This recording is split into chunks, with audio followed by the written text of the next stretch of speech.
Daria here, and I'm going to title this article, Why Growing Up an RPG Gamer on the Sega Genesis Was Fucking Awesome! Whenever the subject of the 16-bit console wars is brought up, it's universally understood that the Super Nintendo was the undisputed king of RPGs. With Squaresoft hemorrhaging heavy hitters like Final Fantasy III, Chrono Trigger, and Secret of Mana, how could Sega possibly have competed? The funny thing is, though, I grew up in a Sega household as an avid RPG gamer, and never once felt cheated. I had a solid library of excellent role-playing games on the Genesis, and even with the knowledge and experience I have now, I would never substitute those memories for another console. Now, I didn't have all the great games. Somehow I was totally ignorant of the Phantasy Star series. I did have the opportunity once to buy Phantasy Star 3, but when I compared the screenshots on the back of the box to the bitchin' 80s artwork of Hydlid on the NES, my inner metalhead chose very poorly. I could have discovered Sega's other amazing first-party RPG series, but instead I went home with one of the worst console RPGs I've ever played. But I was fortunate to own 5 titles that even today I would hardly recommend to other fans of the genre. What were they, you ask? Well, my absolute favorite game on any system, Shining Force, is the title that solidified my love of tactical RPGs. I didn't realize it at the time, but Shining Force is a fairly unique series. Just about every other SRPG you'll play ushers the player from battle to battle with some dialogue and menu options in between. Shining Force, however, is more of a traditional RPG hybrid. As your small army advances across the land of Rune, you'll stop in various towns and settlements. It sounds like an insignificant distinction, but I get burnt out marching endlessly into consecutive battles. I need that downtime to just explore the game world. I actually really enjoy talking to NPCs and poking around for secrets and Easter eggs, of which this game has an abundance. Not to mention that I really enjoy the game's atmosphere. Sega created a rich fantasy setting that blends high fantasy with futuristic sci-fi, and populated the universe with an eclectic cast of characters. In addition to the usual Tolkien-inspired archetypes, humans, elves, dwarves, and even hobbits, you'll also recruit more exotic races like gelflings, anthropomorphic animals, centaurs, robots, dragons, giant hamsters. Nothing strikes fear into the heart of your enemies quite like facing an entire army of battle-crazed hamsters. I also appreciate the fact that the game doesn't punish you for letting your characters die. There's nothing fun about permadeath. Maybe that makes me a bad gamer, but I like not having to deal with the hassle of reloading the game every time the AI gets a lucky critical. Instead, I'm free to be reckless and kamikaze the motherfuckers. Actually, sometimes that playstyle is more strategic. Imagine playing a chess tournament where you were forced to play subsequent games minus the pieces lost in the previous rounds. Chess would be a completely different wargame if you couldn't lure the enemy into a trap by sacrificing your pawns. As much as I love the original, I had to have Shining Force 2. I'm unashamed to admit that nearly 10-year-old me geeked out in the middle of Toys R Us the day I spotted that laminated card shining down from the video game display. And come my birthday, I was not disappointed. Technically, Shining Force 2 improves on the original in every way. While the first was dark and gritty, typical of the style that we've come to associate with the Genesis, Shining Force 2's brighter color palette would have looked right at home on the Super Nintendo. Despite this cheerful overhaul, however, the story was, in some ways, much darker. Now, I don't want to encroach in spoiler territory, but there's a plot twist that hits me way harder than the death of a certain flower merchant in Final Fantasy VII. Anyway, Sega made a few system tweaks. Like, you no longer have to pull up a menu just to talk with NPCs, and when you search a chest with your hands full, you can pass the item to other players in your party. But the biggest improvement was the expanded exploration. They introduced a semi-free roaming overworld with random battles, set locations in the game that occasionally trigger a generic battlefield. And they included more hidden items that are used with a new crafting system that unlocks some of the best weapons in the game, and other items which are used to select special promotions for certain classes. For example, you can use the Vigor Ball on either Sarah or Karna to turn them into sexy master monks. Enough said, right? Now, I know I was just going on about the evils of permadeath, but I love Warsong for being everything that Shining Force isn't.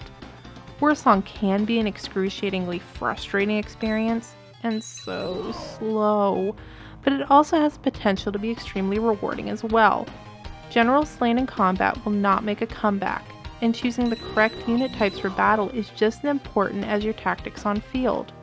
The game essentially boils down to a rock, paper, scissors approach. Archers are strong against horsemen, horsemen are strong against soldiers, and soldiers are strong against archers, and citizens are uncontrollable cannon fodder. This decision becomes more complicated once you unlock special units like mermen, griffins, guardsmen, and monks, but these guys are all pretty much suck 90% of the time unless they're up against very specific monster types. The system forces the player to pay heed to the enemy list during the scenario synopsis. Choosing the correct units for battle makes all the difference between unanimous victory and utter defeat. But really, all these units are disposable pawns. The true key to victory is clearing a path to the opponent's commander. Destroy one of them, and you'll take out their entire squad. Boom! Adding to that one wrong move and you're totally fucked style of gameplay, you can choose between multiple promotion classes for your commanders.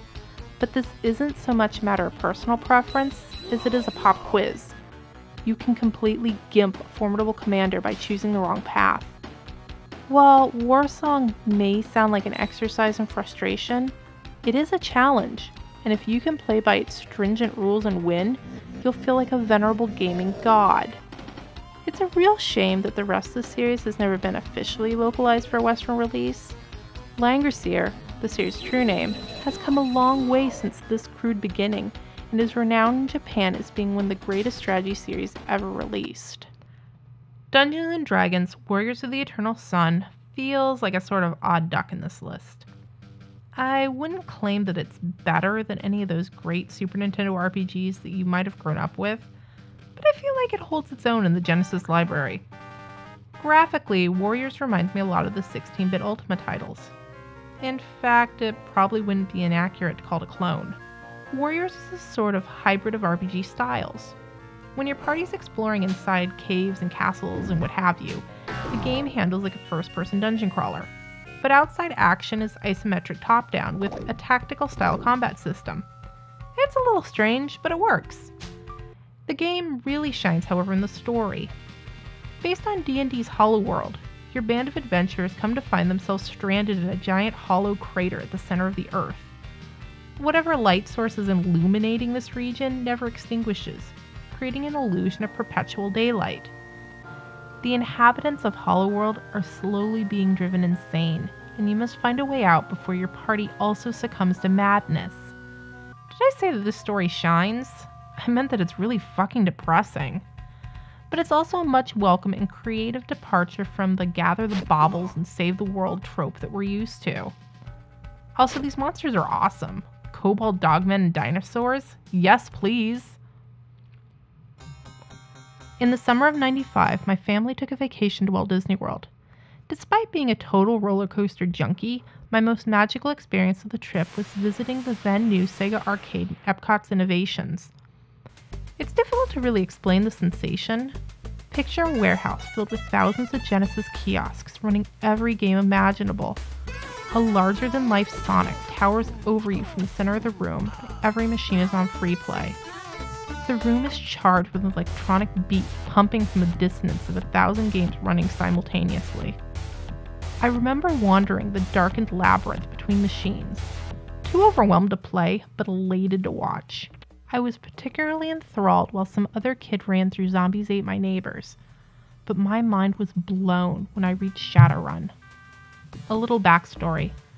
My family has always been big on tabletop gaming, and FOSS's second edition of Shadowrun was a staple in our home.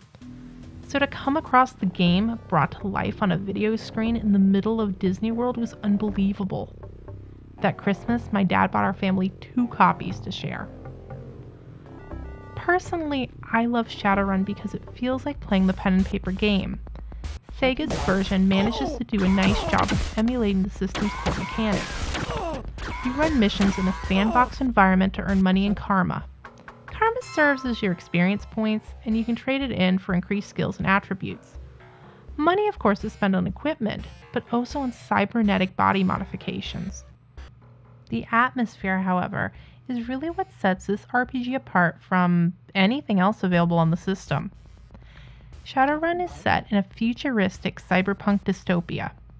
Some time ago, regular people started developing magical powers, while others were morphing into hulking trolls and fearsome-looking orcs. Babies around the world were suffering odd birth defects, such as stunted growth or pointed ears. And the dragons were awakening. You play the game as a Shadowrunner, a criminal outcast for hire who infiltrates powerful corporations to steal their secrets. The game has a decent underlying plot as well, which unifies the gameplay and progresses the adventure, but the real fun comes from building a team of adventurers and running around being a real badass. Like Warriors, there's also two distinct methods of gameplay. The real world is an action-oriented top-down affair, but the internet, or Matrix, is a turn-based virtual world that feels entirely like a different game. I feel completely confident in claiming that Shadowrun is one of the best RPGs of the 16-bit generation. And that's my list. Now, I'm not saying that these 5 games are the best the Genesis has to offer, or that the Super Nintendo is undeserving of its fan base. I'm just happy to share some of my childhood nostalgia with you, and hope that someone out there can come away from this video with a newfound appreciation for the RPG underdog. Once again, thank you for watching. Daria out.